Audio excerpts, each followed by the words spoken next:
people. People are so great.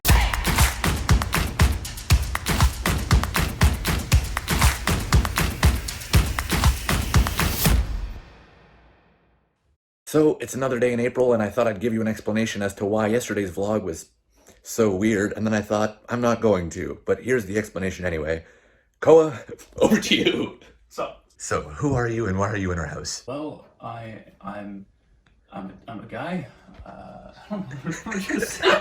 I'm a guy. I could be. I might not be. I think. I don't know anymore. It's April. It's April. It's another day in April. Well, that's a good start, Koah. Good start. Yeah, I don't know what to say.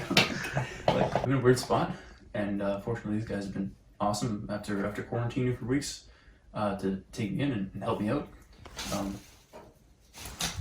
Say mom? That's just me giving a thumbs up because I didn't want to interrupt you. Thanks, appreciate it. Yeah, so that, came here and I'm loving it. Jesus. The oven has finally reached its temperature, Koah. Perfect. So, Koah is consistently I'm very cool. cold. He's a very cold person. Very person. Yeah, that's fine. Yeah. So, instead of a space heater, he's using the oven. So, long story short, Koah is a friend. And he was a friend in need that needed a new place to stay because the other place he was staying wasn't a place to stay anymore. And that's about the extent of the information that I'm willing to provide at this moment. But we have a new housemate for the time being, and it's great. And I'm excited to have you, buddy. Thanks, man. Also, Koah happens to be the most intelligent person that I know. He's a Brock University neuroscience student. It's a lot of sounds that I tried to make as coherent as possible. I thought, wouldn't it be great to play the questions game with Koah? Tiff, name a random number. 127. All right, Koah, 127. It's a bit of a long one, but bear with me and we'll get through it. Trying to see how dirty the kitchen is in this shot. Look, it's a dirty kitchen. Not that you care, because yours probably is too. Go clean your kitchen. All right, here it is. A movement to reduce political corruption maintains that the only way to keep politicians even close to honest is to require them to always wear tiny video bugs that record their every interaction and to post them all online. Would you support such monitoring of key elected officials? So basically, would you video bug politicians and make them have to post it online? I think we have a lot of surveillance in our culture right now. We live in a surveillance society. We talk a lot about societies of control and how we've devolved into a state of perpetual surveillance, whether that's through statistical algorithms and on Google advertising, or the fact that your entire persona has been logged into a digital version of itself that has no emotion, but it for some reason contains every single hope, desire, and everything else that you ever put out there.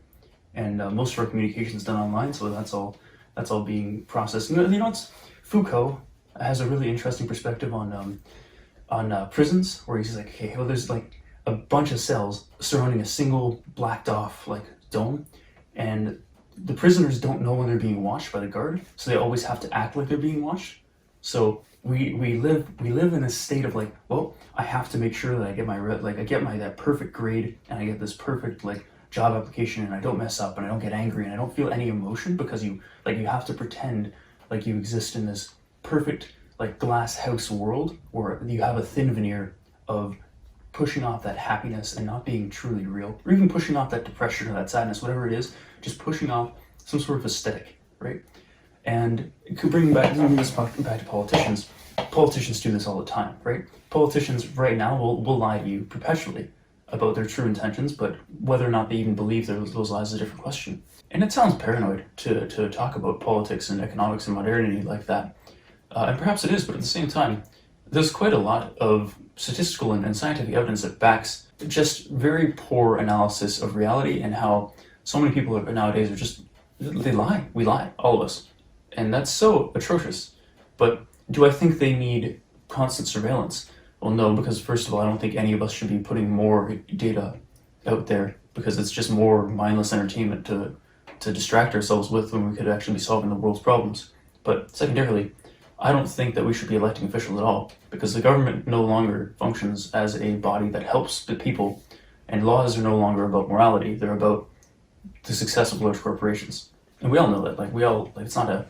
It's a sad fact, but it's true. And I don't think that politicians should be elected with half the country supporting them, as opposed to finding somebody who's actually representative of humanity and supporting them. like supporting the general human spirit of curiosity and innovation and helping each other and being good people. So no, I wouldn't support cameras because I don't support politicians. Damn! That's a good answer, man. I'm not thinking. I have no clue what's going on in my mouth. It's so much fun.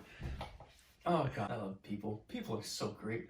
I love that you randomly just drop Foucault in the middle of that. Oh, Foucault's a perfect analogy. I know. And it's not random at all. And I thought you'd enjoy it because, your philosophy and everything. But like, I don't know. I think everybody cares about each other, right? Everybody deep down is a good person, right?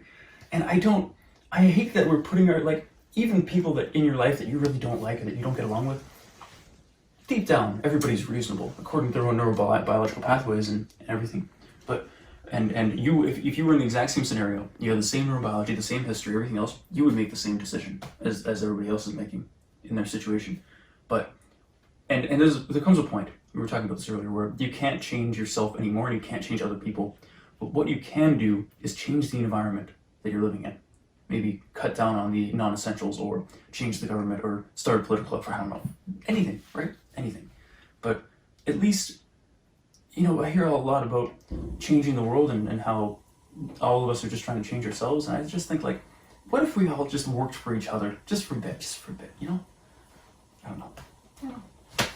Here's one thing I can change. This painting, because it's been bugging me because it's crooked. Back to his space heater. Back to my little corner of the world.